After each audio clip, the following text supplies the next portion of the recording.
I was in prison for 4 years, 2 months, and a full-scale war began. The plan was that I would join this structure, and at the first opportunity I would move to the side of Ukraine. Storm Z unit convicts were everywhere. Robbers, murderers. There's a video of the internet of MRs hitting us. They just send 20, 30, 40 men forward. 5 of them come back. Nobody's got any ammunition, no food, just nothing. I tried to run away. I'm a soldier in the Russian Volunteer Corps. In this episode, you will see an interview with a Russian who is now fighting on the side of Ukraine in a foreign legion. He will tell a unique story about his escape from the Russian army, his surrender, and a lot of interesting things about the training, tactics, and what happens at the positions of the Storm Z unit, made up of recruited convicts. Let's go. I am Mikhail Pavlov. I come from Russia, the city of Ivanovo. I was born and lived there all my life. In Russia, I had a small, fraudulent group. I cheated state companies out of money by beating up cars and burning down houses on insurance. What I was arrested for had nothing to do with what I was doing. I was just caught outside my house and they put drugs in my pocket. I got 6 years of maximum security for that. It's a common story in Russia. I was in prison for 4 years and 2 months and a full-scale war began. On August 2nd, the PMC, Wagner, came to us. It's a tough war. It's nothing like Chechnya and so on, not even close. My ammunition consumption is about 2.5 times that more than Stalingrad. The first sin is desertion. Nobody backs down. Nobody retreats. No one surrenders. When you train, you will be told about the 2 grenades you must have with you when you surrender. They promised a pardon. They promised monetary rewards of 200,000 to 300,000 rubles a month. They said that we would storm that and that maybe 20% of you would come back. And they said that they wanted robbers and murderers first. I mean, all the most serious criminal talent. They said that there you would have the opportunity to do what you were convicted of. Seriously, no kidding, that's what they said. Those who arrive and on the first day say, "I got somewhere wrong," we mark them deserter and firing squad follows. There were 1,200 men in my penal colony. 650 of them wanted to go to war, but at first only 150 were taken. In the end, after 6 months, there were 10 of them left. 140 remained in Ukrainian soil forever. Then there was a rumor that the Russian Ministry of Defense was also going to launch the same project. The plan was that I would join this structure, and at the first opportunity, I would move to the side of Ukraine, exactly to fight. I mean, this is an important nuance, very important for me personally. But I was not going to sit it out, and I was not going to hide just to escape from prison. I was specifically on my way to fight, and my ultimate goal was that I would fight for Ukraine, for reasons of conscience and for personal convictions. 2 representatives from the Ministry of Defense came. We had a modest meeting in the administrative building of the prison. There were few people willing to fight, because the Ministry of Defense of the Russian Federation, it is the most unassembled, not serious structure. I didn't see a single cadre of military officer there.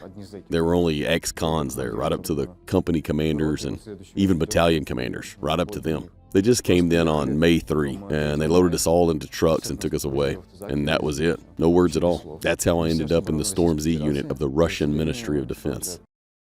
We were brought to a military airfield in my city and loaded onto a transport plane. An interesting point is that in prison, we were told that we would be on the second line of defense. But when we were brought in, they told us that you were stormtroopers. They said, "Who doesn't want to?" And when there was no way out, "You will not go back for sure. Who wants to go back?" There is one fact, a fact that I personally witnessed. A prisoner was brought from a colony from somewhere in the north, but in Rostov he refused. And then they wrote in the documents as if he had escaped during transportation from one point to another, and he was never found. After signing the contract, we were all loaded onto trucks, and we drove in a convoy of 10 trucks to the occupied territory. I was brought to the Luhansk region near the village of Mazyavkivka. There was a training camp in the woods, many dugouts. The camp was behind 2 fences with barbed wire, and the perimeter was mined with infantry mines. So there'd be no escapes or anything. It was already an aggressive zone, it turned out, as if we had weapons, but it was still a prison. A few chiefs were there on the first day, then that was it. There was no military personnel there at all. Then there were only a few instructors from among mobilized soldiers who had been pulled from the front line to teach us something, but they weren't interested. So we were simply told, you have time, do what you want. You want to sleep, you want to shoot. Some learned on mortar, some rode on a tank. By the way, there was an interesting story. Convicts were taught to drive the tank. They drove it for a week, and then they shot out of the tank and hit the chief of staff, the instructor of their battalion, and 2 other inspectors. They failed to control the tank. During the inspection, they parked their tank and turned the gun on the officers and just hit the brake sharply. As it turned out, at such a sharp brake triggered an automatic shot, so it was programmed. That shot destroyed 4, the command staff. Just bam, and they're gone. The next day, the tank was drowned in the river when the FSB inspection came. This is for your understanding what kind of fun environment there was. They fight as well as professional military in the worst parts of the front line. And if something hits someone, we have medicine that will always save us. I was there for a month. During all that time, I did not find a single way to escape from occupied territory. Luhansk region, it's simply impossible. There are commandant's offices, military police, FSB officers, and others everywhere. There are no ordinary people there. Every second person there is an employee of some agency that makes sure you do not run away. The first time I tried to run away was when we were sent on an operation to the town of Torsk. They invented some kind of assault there. We were traveling through Severodonetsk, and several of their locals ran out into the streets when they saw our columns and shouted, "You freaks, get out of here, can't go on, we don't want this. Why did you come here?" I can see that. I'm in the back of the truck, I see it all. And our platoon commander, the same convict who came with me, started telling me nonsense that it's normal. He says they don't understand yet. They are traitors and so on. We arrive in Torsk, and there's unloading, sort of preparation for the operation. It was maybe 6 or 7 kilometers to the front, to the point of contact. I jumped off the truck and immediately ran away about 800 meters from there. And 15 minutes later, 2 HIMARS, boom, boom. Everything explodes. Everything is on fire. Everyone is screaming. 200 of us immediately became the 200th, and they tell us to pack up. We're getting out of here. Then I could not escape because of this situation. By the way, there is a video on the internet of the HIMARS hitting us. After that, we were told, you were lucky. And in order to save personnel, we are moving you to the Zaporozhye direction. There's a town there called Ursov, where the Russian occupation troops had a tank training ground. They left us there. It was about 2 kilometers to zero. They said, now there's a Ukrainian counteroffensive. Dig trenches, get ready to meet them. Our group was 37 people. We were allocated some kind of woodland there. My days in this direction on the Russian side went like this. I woke up at 7 a.m. And so today I'm going there, and I walked 3 kilometers there along the positions. You walk, you look, and what is there? They have one common problem, which makes it easy to put the vigilance of those who are to sleep. Nobody's got any ammunition, no food, just nothing. And the supply points, they're very few and far between, so the people there are really walking several kilometers and constantly carrying ammunition or doing something else. I somehow immediately realized that this is exactly what I had to do. I just said, you dig, and I'm going to get us some provisions. They're at the place where I was, within a 5-kilometer radius. I collected all the information I could. When and where the operators launched the drones, where the mortars are operating from, where the reserve tanks are coming from, where the units are standing, how the trenches are located in the wooded areas. I've got it all marked on the map. Everywhere I went, there were Storm Z units. Only the serious units, like drone operators or scouts, had contract soldiers. But mostly, everywhere, there were just Storm Z convicts. Robbers, murderers, thieves, looters, some drunks, drug addicts, drug dealers. Simply put, the whole color of the criminal Russian world. Here in front of you are the remnants of the Storm Z Brigade, a company to be exact. Initially, we had 150 men. We arrived in the war zone.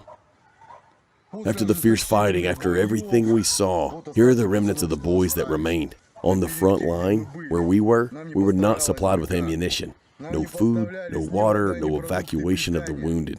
To this day, there are still KIAs rotting there. Nobody just takes them away. Horrible orders are given, which in principle should not even be carried out. We generally think that we are simply being nullified.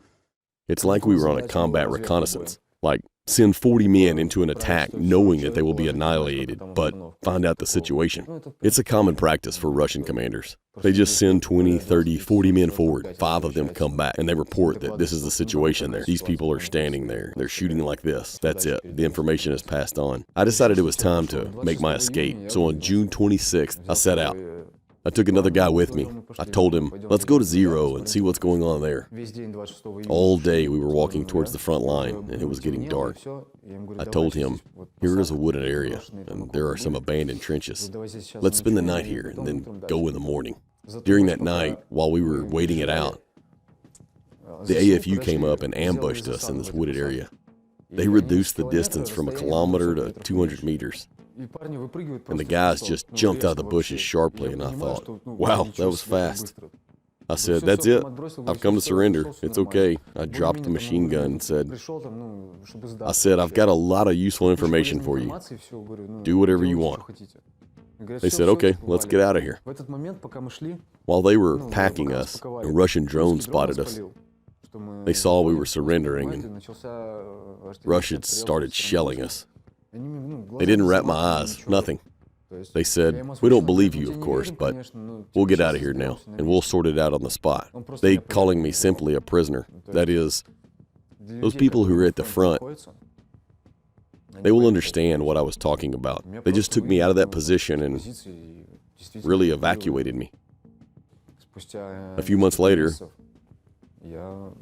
I'm a soldier in the Russian Volunteer Corps.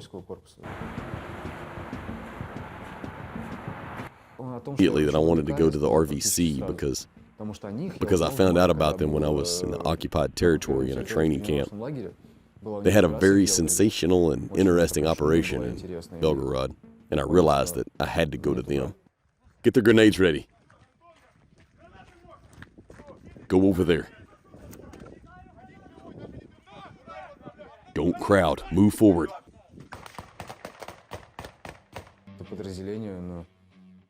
This unit suits me 100%. With its ideas, goals, and objectives. I've been in the assault group since August 22 this year. I've already had time to be in the battles in the Swatovinsk and Donetsk directions, where I recently received a shrapnel wound. I'll be fully recovered and back in the battlefield. I did not come here for Ukrainian citizenship. I didn't come here to get into the souls of real Ukrainians, like to tell them, look how cool and good I am. I came here to help people who have already seen enough grief, in my opinion. I just want to do my part to help them win. I'm willing to give my life for it. I think it's the right thing to do. Shot! That's it. Let's go. If you were interested in today's episode and would like me to continue doing more episodes like this next, then let me know by hitting the like button and leaving a comment. You can support the author by the details in the description. Thank you.